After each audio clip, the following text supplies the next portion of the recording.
Perhaps the unity of nature is expressed by the willingness of land to travel in water.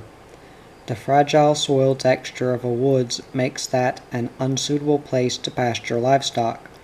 Our small woods on the hilltop is fenced and barbed wire to keep cattle and horses out. Horses like to take bites out of the tender bark of young trees. The sharp hoof of livestock is a menace to winter-softened sod or leaf mold at any time. In late winter, a farmer watches his diminishing supplies of hay and silage and estimates the time till grass come, and he can turn the stock out to pasture. The purchase of Ira's farm gave us 80 acres more of woods, wooded hills, and creek fields. There are magnificent trees in the woods. In between the hills and cut through by creeks are stony, thin-soiled fields. On top of one steep hill, a 10-acre field was going back to brush because the road up to it through the forested hills was too steep to get machinery and fertilizer there easily. The last time Bent and Ira raised a crop on the hilltop it was corn, and the wagon turned over on the way down the hill. Dick and Joe decided to clean the brush from that field, which our jovial neighbor, Warren Fife, at once named the Klondike. It took 2 tractors to pull the wheat drill up the steep hill. It took 2 tractors to power saws, and a brush hog several days to prepare it for seeding to oats and grass. A considerable amount of money and work would be required, as I knew to fence the steers out of the larger part of Ira's woods, which that spring blossomed out in all the wild flowers I have ever known, and more besides. In one small grassy prong at the foot of the hill were dense, extravagant patches of long-stemmed blue, purple, and white violets, as if produced on some kind of a dare. One afternoon, walking in the woods, I discovered trillium, squirrel corn, tight buds of fawn lily, bloodroot, fragile anemone, May apples holding their green-brown umbrellas just ready to open, reminding me of the old-time umbrellas farmers used to put on their spring wagons and now use on tractors, and people use more sophisticatedly over beech tables. Along the hillside I found great variety of other plants beginning to come up, and I bitterly resented every cattle track I found in the woods. Not many had gone that far yet, fortunately. On another hill I found bulbs that had been trodden out of the paths along the hillside where cattle had walked. Cattle never bolt straight up a steep hill, but wisely take the long way, slowly winding down or up. Depressed by the exposed bulbs, I went down to the creek and crossed it, and paused there to pay homage to a majestic hard maple at the foot of the hillside. Near it is a pawpaw thicket, and one of spice wood. Back of it is a fallen tree where in summer we had found cup-sized, roughly orange-colored fungus as large as our old-fashioned water goblets, and shaped almost like morning glories. On the ground near there we had also found thick, round, grayish-brown boletus, the size of old-fashioned sugar cookies. I had intended to walk all the way to the Klondike that afternoon, and might not have got back until late, but good fortune intervened. Beside the creek was a large sycamore with a forked trunk, and there I discovered a young Hereford steer with his head caught between the forks of the tree. I could not get him free alone, so I hurried up the steep hillside and back to the tool shed to find Dick. He came and deftly freed the captive. He said gratefully, I probably never would have found him away down there. He would have died a horrible death of thirst and despair, I thought, and was doubly grateful. I figure if the steer were worth $125, I could ask half of that to be spent for steel posts and barbed wire to keep the cattle out of the woods. It had been a profitable afternoon's walk. I never got into the woods without finding some reward. It may be actual tangible treasure to bring home, or it may be the joy of walking there with some appreciative friend, or it may be, and often is, simply a message from the earth, a deeper understanding of the earth and myself and my neighbors, human or wildlife, that inhabit that place, or it may be a column.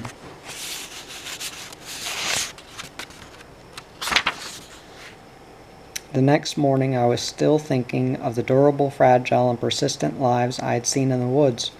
In the clear, swift-running creek were many kinds of stones that had been tumbled along by water for ages and miles. There were old bleached snail shells washed out by winter's restlessness, and mud-colored, rough-textured geodes that sparkle like diamonds when broken open, disclosing their crystalline interiors. There were sharp-edged pieces of reddish chert and yellow and gray flint, such as Indians used for arrowheads. There were the flat discs of sea lily stalks, long ago petrified, that grew before glaciers swept over the land. And in the hillside above the creek, where cattle had made their narrow path down to the creek, small bulbs had been uprooted and were lying about, turning darkly pink from unaccustomed exposure to light. All this had impressed me deeply, I thought, in durability and endurance, of how suffering is essential and inevitable in the pattern of life, and a part of the beauty. I was going to write a column about all this. The telephone interrupted me. It was Edna Fielder, a neighbor whose daughter, Gladys, was my son's first school teacher at the one-room country school in this community. Edna had brown eyes and an affectionate, happy laugh. She enjoys having company and likes to cook. She always cooks the silo-filling dinner for her son-in-law, Emmett Baines. When Gladys is teaching, she always loved to read and taught all her 5 children to like it. When she reads, she likes to lie on her back on the sofa, and all her children grew up believing that was the normal position for reading. Edna had called to tell me she was planning to fly by jet plane to Paris within a few days. The high point of her trip, she said, would be to go out to a place 5 miles outside of Paris and see the spot where during World War II her son's plane was shot down above the English Channel. His name was John. He was her oldest son and was named for his father. There were 5 American men in the plane, and they were all lost, 4 in the English Channel, 1 on land. We talked a while on the telephone. I wished her a good trip, and when she hung up, I went back to the typewriter. It was time to write to the typewriter. Durable, persistent, fragile, love, death, war. It was time to write my column, but all I could think of was how will this lovely, quick-laughing, warm-hearted woman feel when she finds that spot 5 miles outside of a foreign capital, which all these years and for a terribly great price has belonged to her. All through the year on a family farm there are enchanting tokens of weather: bird, insect, fruit, livestock, flower, tree, beauty, and human love. Sometimes, in fact, the beauty of earth is almost too much to bear. January fields have sometimes the look of an old green rug that is faded to greenish-brown and bare in spots, as in front of the bureau where one walks more often than in some other places, and still bright green under the bed where it has not been much trodden upon. All the same, even with that threadbare look, the fields, when wet with a light January rain, have a clean-swept, comforting look, however shabby. They look serene, untaxed, partly because you know they are resting, partly because you don't feel any driving need to be out there harvesting or planting or fighting something.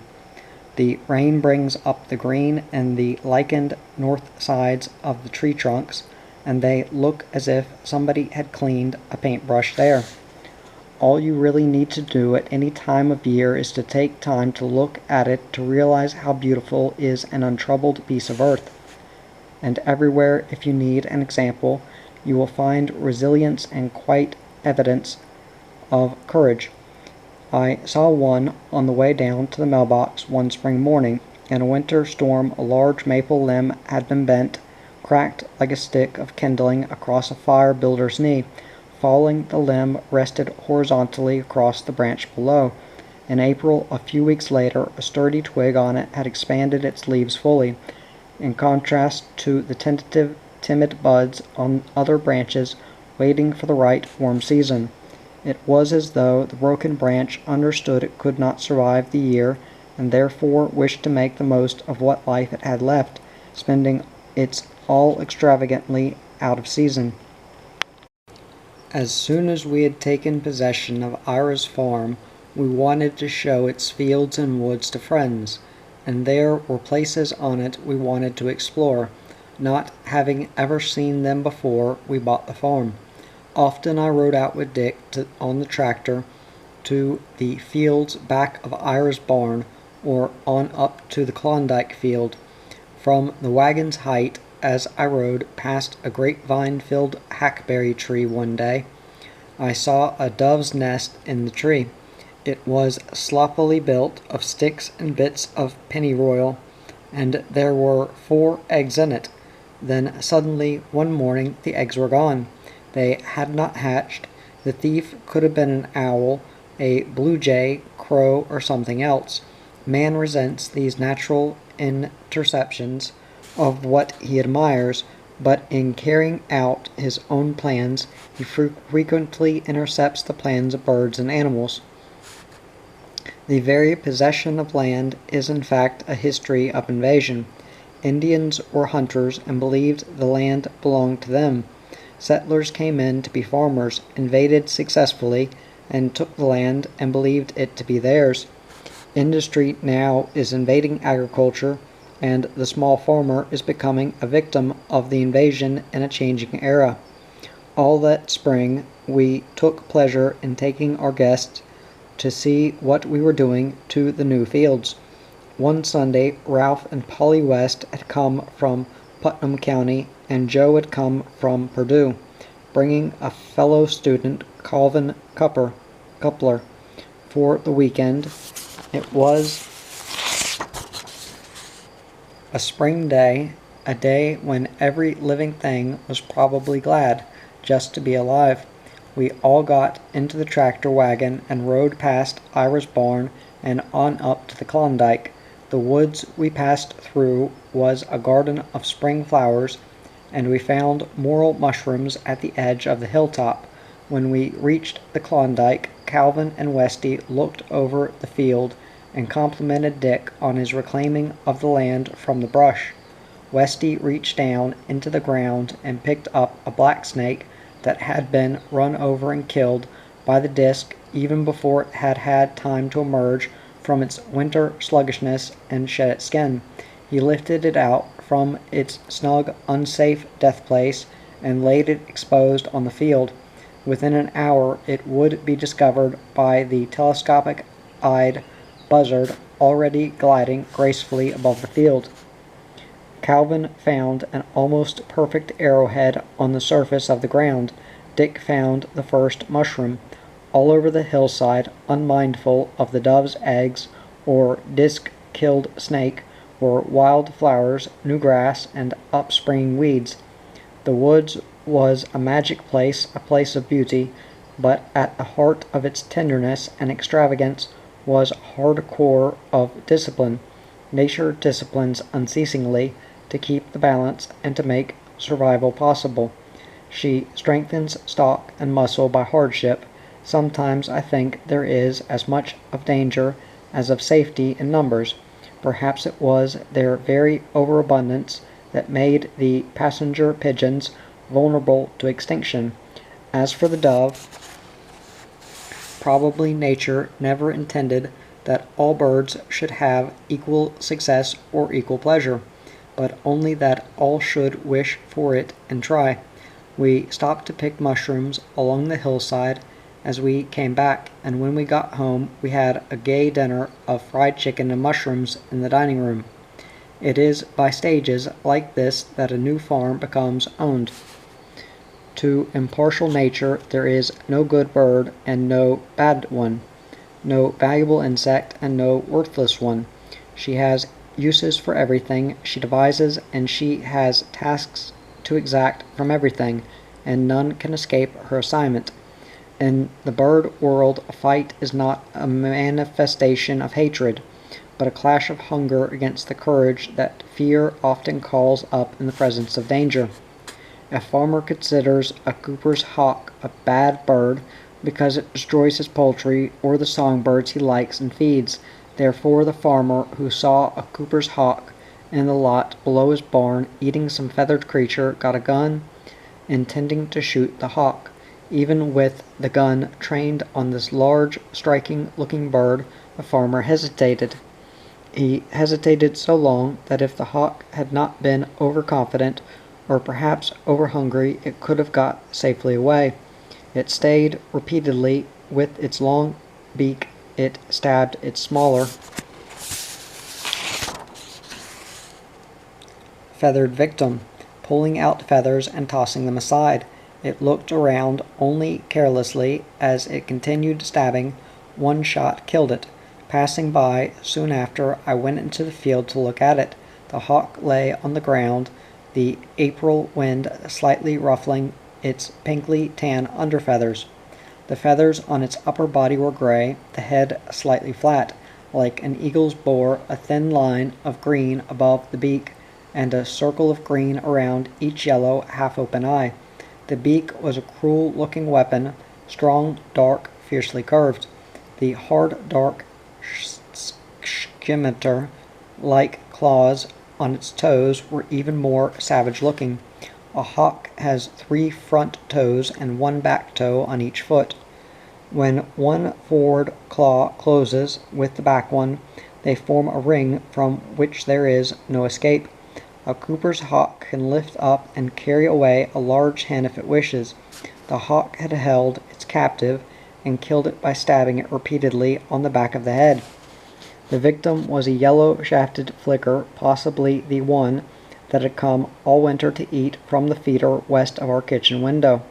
A bird of splendor, larger than most songbirds, it wore a patch of red at the back of its head. The upper feathers were striped black and white, the soft, wind-shaken underfeathers beautifully polka-dotted. All along the side of the dark wing feathers on the underside ran a line of golden yellow. It also had a strong, dark beak, and it also had been in the act of killing for food.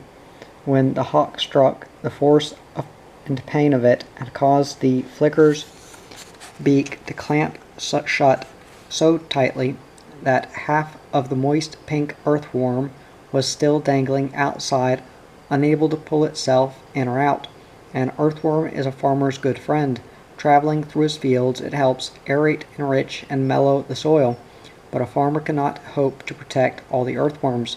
He has to depend on the greater and more ubiquitous wisdom of the natural law that provides earthworms in such plenitude that great numbers of individuals can be eaten, but the species will not perish. The year before we bought Ira's farm, Carr tended Ira's cornfield. The corn on the level field along the east road was of such spectacular fineness, tall, blue-green, heavy-yielding, that people passed along the Maple Grove Road, drove slowly, or stopped entirely to admire it.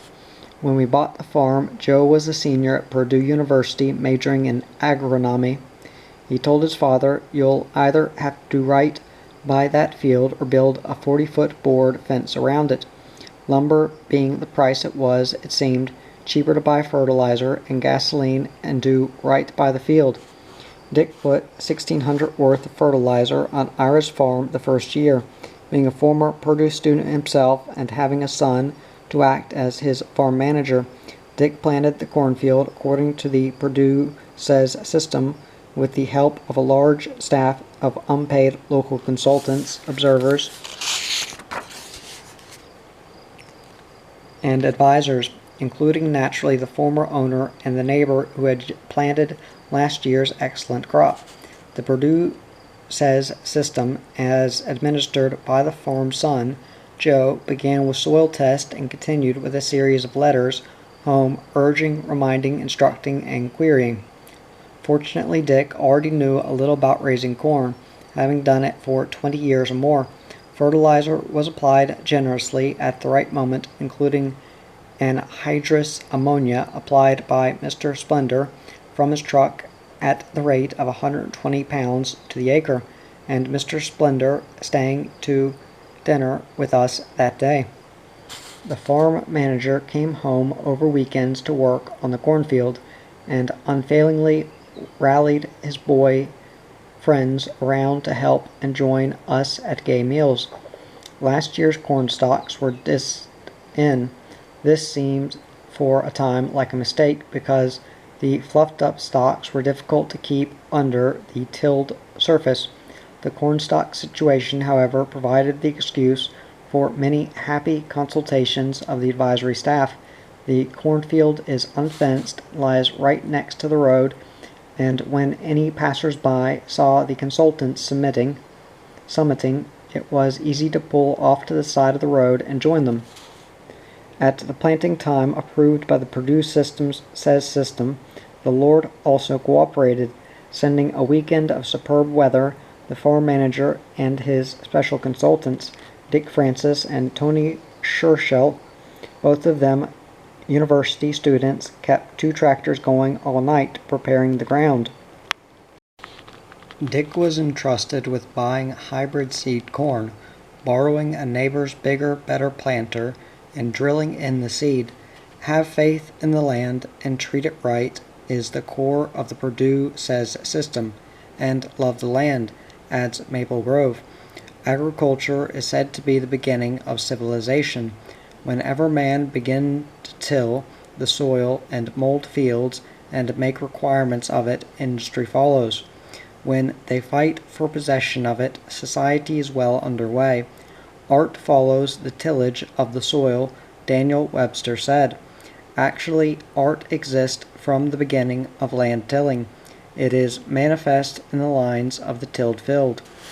There is hardly anything more artistic than a well-tilled, fertile, disciplined field at any time.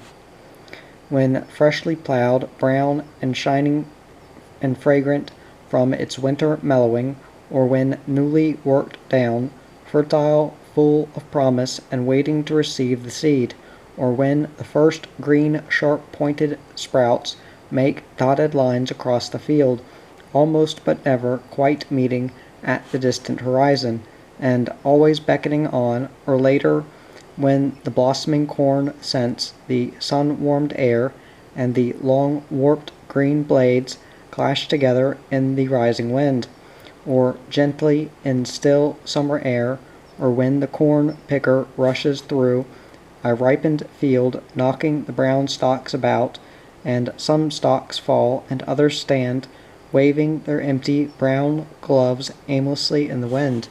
I think all these times are art and beauty, and sometimes I wish I could reach out and put my arms around the cornfield.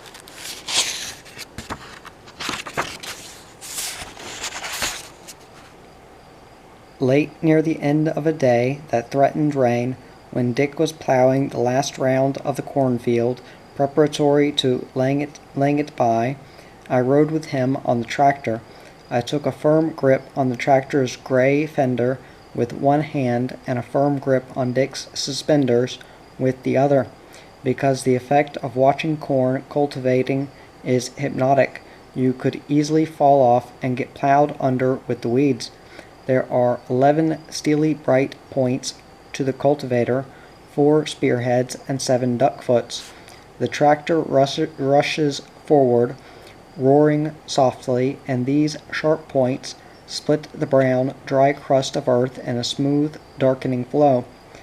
They push small weeds over and uproot the shaving brush clusters of volunteer corn that sprouted from an ear of last year's corn, accidentally plowed under with the stalks. The tall, waving, tender green blades of young corn plants are gathered close and gently drawn under a metal arch and protectively disciplined into passing between two metal walls called clawed fenders. The green line thus flows under the arc and then spreads apart behind it, giving the effect of rippling, flowing green water. It is spellbinding. A corn cultivating farmer has to watch it so he can keep the wheels in exactly the right line. A deviation of half an inch is that much to close. Corn planter wheels set just the right distance apart to coordinate the cultivator tracks. Tractor wheels set at an exact spacing so that everything is mathematically in harmony. In agriculture, as in banking, baking, music, painting, sculpture, crossword puzzles, quilting, or poetry, mathematics is the foundation. This may surprise people who thought weather was the basis of farming. Machinery is mathematical and impersonal. If a corn plant is out of line, it makes no difference whether it is the best plant in the field. Up it comes, uprooted by the shining steel point and covered into oblivion by the smooth-flowing, increasing brown river of soil. The final kindness of corn to a farm wife is the test it provides for her farm affection. Silage is made of unripe corn. It is essential for succulence in cattle feeding. By spring, when it is nearly gone, it has a distinct color. If in the last days of April a farm wife can endure the smell this late lingering succulence imparts to boots, jackets, overalls that have been barely brushed by it, and if, smelling that smell, she is still glad she lives on a farm, then she loves the farm, and she is a farmer down to her farthest thread root. Somewhere I have read that laughter and the use of fire are the two gifts that essentially set humankind apart from his animal neighbors. The difficulty of remaining truly silent is something equally differentiating, I think. Humankind cannot be truly silent. Baby birds can freeze at a sharp cue from the mother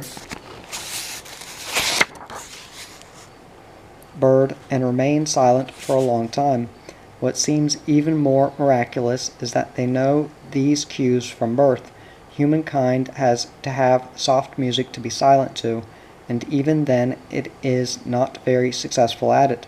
Wakened at night by the stealthy, small rattling of paper in the kitchen water wastebasket, I got up, but the mouse had heard my conscience rousing my sleepy mind to the investigation and had become still by the time I arrived. Until you have thus listened for a mouse, you cannot appreciate what a talent for stillness a mouse has. While I waited for the rustling to resume betrayingly, I sat down and did some thinking about man's inability to be still. What other animal can jingle small coins so steadily in his pant pockets while speaking at a farm meeting, or rattle car keys, or click a fountain pen on and off interminably all through a tense committee meeting? What other animal, even the huge-eyed, lovely lemur, with its human-like fingers, can pop its fingers so steadily that the listener involuntarily looks on the floor for the mounds of chalk-brittle, broken-off fingers? What bright-colored bird can so busily scratch its head, pinch its face, clean its fingernails, or clip them with a metal clipper, or tear from its long nails the coat of bright red polish applied only the day before? What centipede could possibly do as much wriggling with all of its feet as a nervous human animal can do with one, while having to listen to a boresome conversation or wait half an hour in a doctor's office or bus station? Or what ruminant could possibly chew gum with the steadiness and infinite variety the human race easily manifests, or cough, sneeze, rustle in clothes, open its purse and get out things and snap the purse shut with such modulations, crescendos, and cadenzas? What round-eyed owl gets half as much good out of its spectacles, taking them off, blowing gently on them, wiping them, holding them up to look through, then polishing again before adjusting them on again? There is probably no creature from whom noise can be so varied, automatic, or meaningless, yet from whom silence is as rare and difficult as from humankind.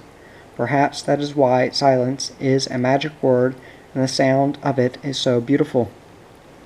For people who wake in the night with a heaviness of spirit brought on by the world news of the day, there is some composure to be had from listening to the simple, familiar, often melodious night sounds in the country.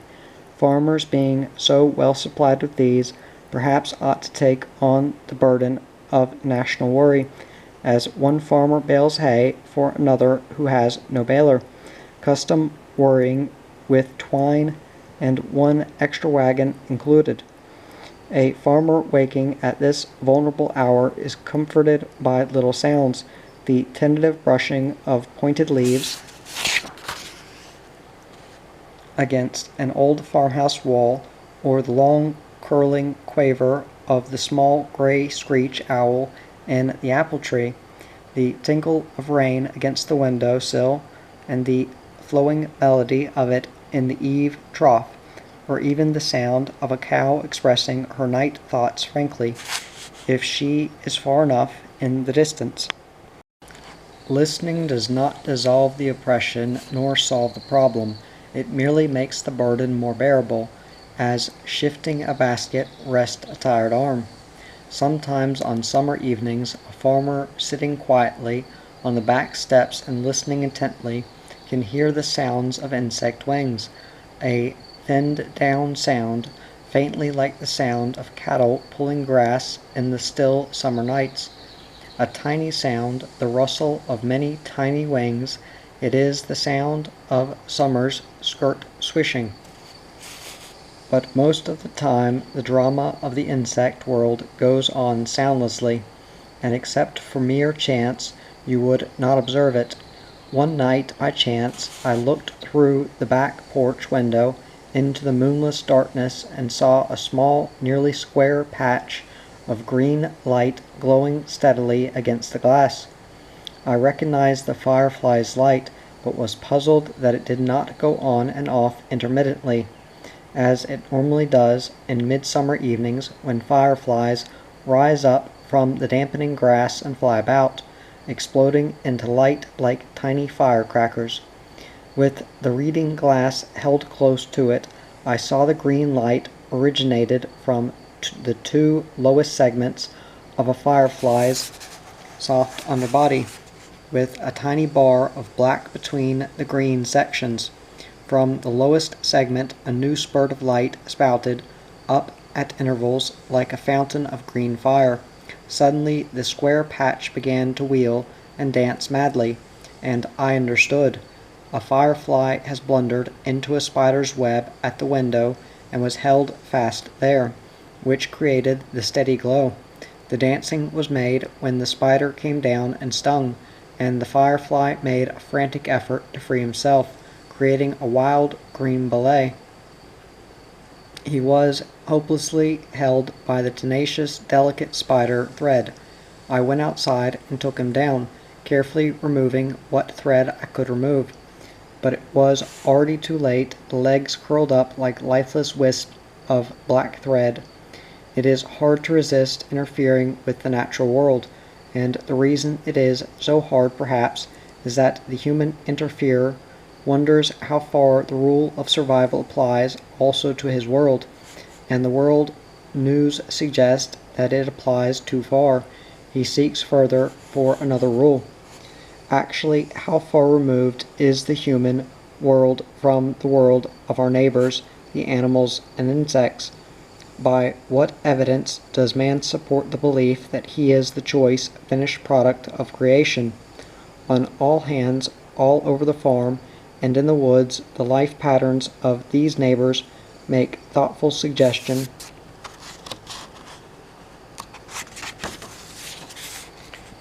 for a farm observer to gather, store, and chew on later.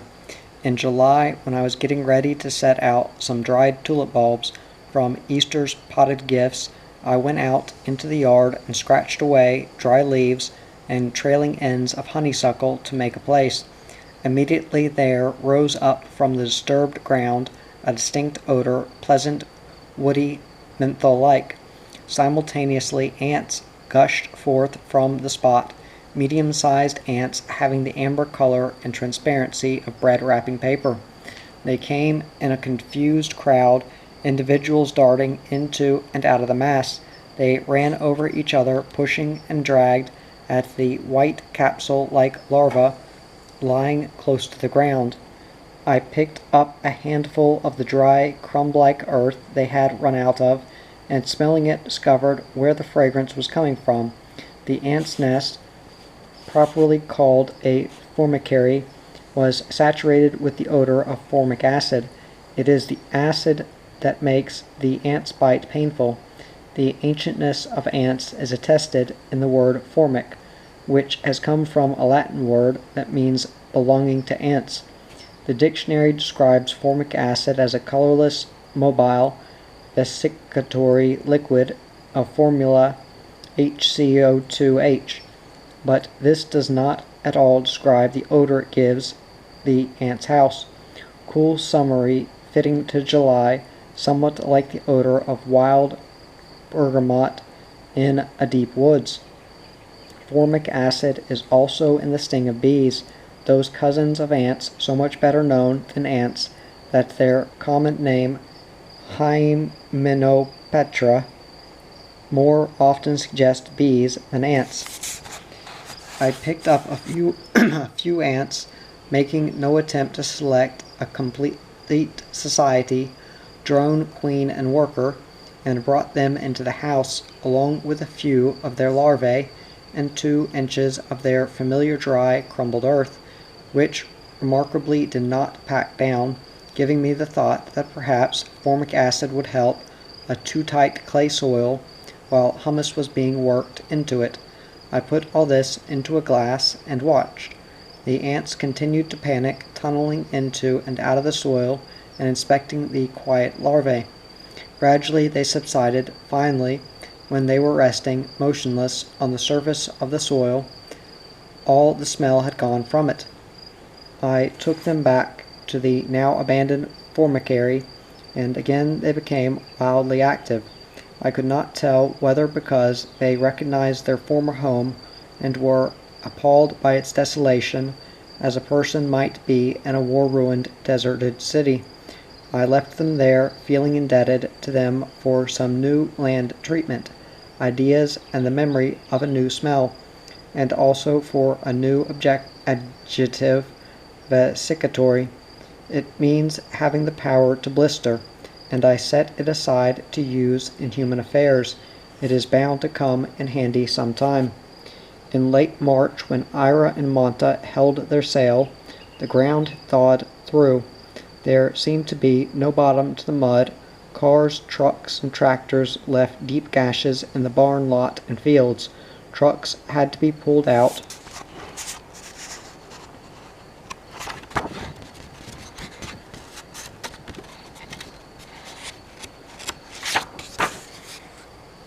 with tractors.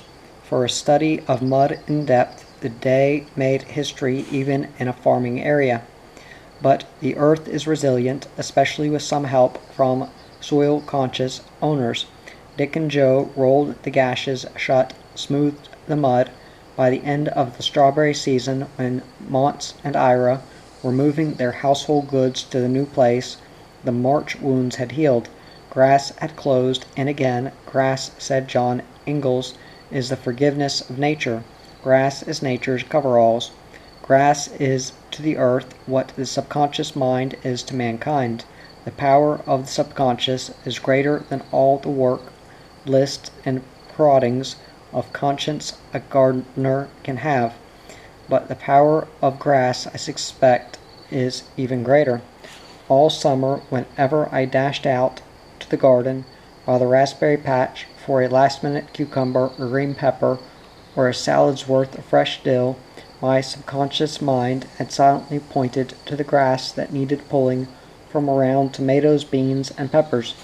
Yes, yes, I know sometime, not now, my conscious mind had replied. Suddenly one day I was out there pulling grass.